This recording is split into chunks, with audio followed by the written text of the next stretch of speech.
ഇന്ന് നമ്മളൊരു simple chicken കറിയാണ് ഉണ്ടാക്കാൻ പോകുന്നത്. അതിന് വേണ്ടിയിട്ട് നമ്മൾ തേങ്ങ കൊത്തിയെടുത്തിട്ടുണ്ട്, ഇഞ്ചി വെളുത്തുള്ളി പച്ചമുളക് ചതച്ചെടുത്തിട്ടുണ്ട്, പിന്നെ ഒരു 4 സബോള നമ്മൾ ചെറുതായി എരിഞ്ഞെടുത്തത്, കറിവേപ്പില. അപ്പോൾ നമുക്ക് ചിക്കൻ കറി വെച്ചാലോ? പെട്ടെന്ന് എളുപ്പത്തിൽ വെക്കാവുന്നൊരു ചിക്കൻ കറി. അപ്പോൾ എല്ലാവരും റെഡിയല്ലേ? നമുക്ക് ഇനി കറി വെക്കാം. അപ്പോൾ നമ്മൾ ആദ്യം ഒരു ഉരുളി വെച്ചു. ഉരുളി നല്ലതുപോലെ ചൂടായി കഴിയുമ്പോൾ നമ്മൾ അതിലേക്ക് വെളിച്ചെണ്ണയാണ് ഒഴിക്കുന്നത്. വെളിച്ചെണ്ണ നമ്മുടെ ആവശ്യാനുസരണം വെളിച്ചെണ്ണ ഒഴിക്കുക.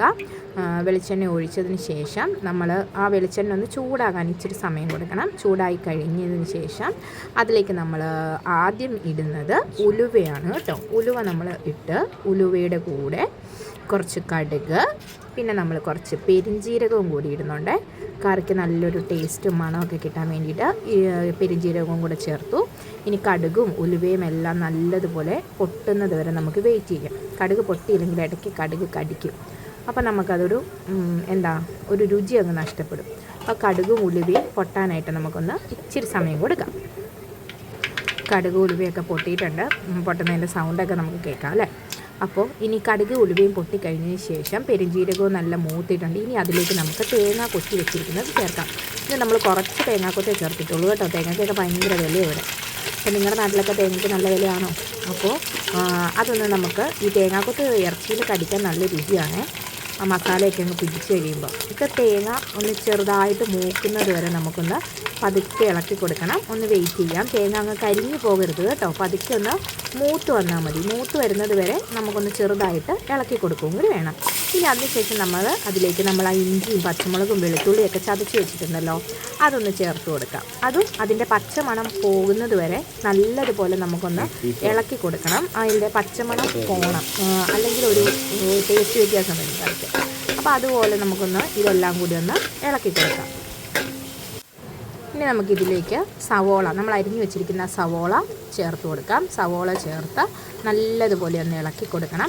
അതിലേക്ക് നമ്മൾ സവോള ഒന്ന് പെട്ടെന്ന് വഴണ്ടി കിട്ടാനായിട്ട് കുറച്ച് ഉപ്പ് ചേർത്തിട്ടുണ്ട്. കുറച്ച് ഉപ്പാണ് നമ്മൾ ആദ്യം ചേർക്കുന്നത്.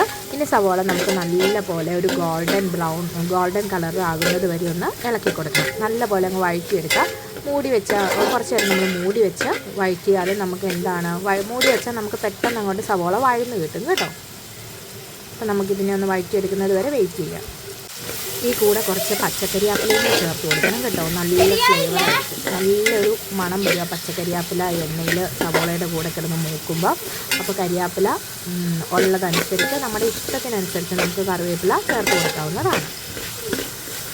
നമ്മുടെ സവോള നല്ലപോലെ വഴഞ്ഞു വന്നിട്ടുണ്ട്. ഇനി നമുക്കതിലേക്ക് കുറച്ച് 2 സ്പൂൺ മുളക് പൊടി നമ്മൾ കാശ്മീരി ചില്ലിയാണ് ചേർക്കുന്നത്.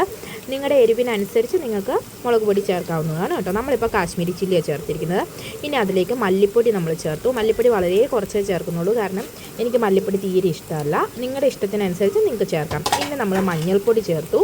പിന്നെ നമ്മൾ അതിലേക്ക് ചേർക്കുന്നത് ഗരം മസാല പൊടിച്ച് വെച്ചിരിക്കുന്നത്, നമ്മൾ വീട്ടിൽ തന്നെ പൊടിച്ച് വെച്ചിരിക്കുന്ന ഗരം മസാലയാണ്. ഗരം മസാല നമ്മൾ 1 സ്പൂൺ ഗരം മസാലയെ ചേർത്തിട്ടുള്ളൂ കേട്ടോ. ഇനി ഇതിലേക്ക് നമ്മൾ ഈസ്റ്റേണിൻ്റെ ചിക്കൻ മസാലയാണ് ചേർക്കുന്നത്. ഈസ്റ്റേണിൻ്റെ ചിക്കൻ മസാല ഒരു 2 സ്പൂൺ ചിക്കൻ മസാല ഈസ്റ്റേണിൻ്റെ ചേർത്തു. ഇനി ഇത് നല്ലതുപോലെ നമുക്കൊന്ന് ഇളക്കി കൊടുക്കാം. നല്ലതുപോലെ ഇളക്കി കൊടുക്കുക. അതിനുശേഷം നമ്മൾ ഇതിലേക്ക് കുറച്ച് വെള്ളം ചേർക്കണം. കുറച്ച് വെള്ളം ചേർത്ത് ആ വെള്ളം ഒന്ന് പതുക്കെ തിളയ്ക്കുമ്പോഴേക്കും അതിലേക്ക് നമ്മൾ കഴുകി വൃത്തിയായിട്ട് വെച്ചിരിക്കുന്ന ചിക്കൻ നമുക്ക് ചേർത്ത് കൊടുക്കണം. ഓക്കെ, ഇനി നമുക്ക് ചിക്കൻ ചേർക്കാം ഇതിലേക്ക്. അപ്പോൾ നമ്മുടെ ചിക്കനൊക്കെ ചേർത്ത് കൊടുക്കാം.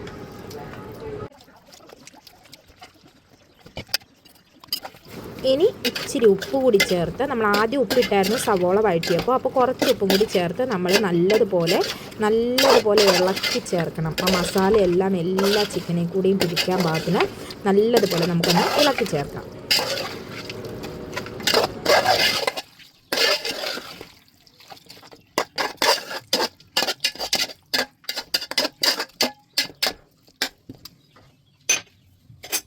ഇനി അതിൻ്റെ മുകളിലേക്ക് നമുക്ക് കുറച്ച് കറിവേപ്പിലയും കൂടി ഇട്ട് കൊടുക്കാം. അതിനുശേഷം നമുക്കതൊന്ന് ചെറിയ തിള വരുന്നുണ്ട്.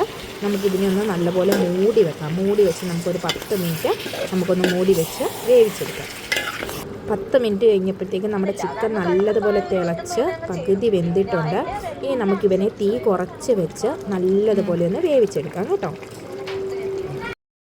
അപ്പം നമ്മുടെ ഈസി ആയിട്ടുള്ള ചിക്കൻ കറി റെഡി ആയിട്ടുണ്ട്. നമ്മളിന്ന് തേങ്ങാച്ചാറാണ് ഉണ്ടാക്കിയിരിക്കുന്നത്.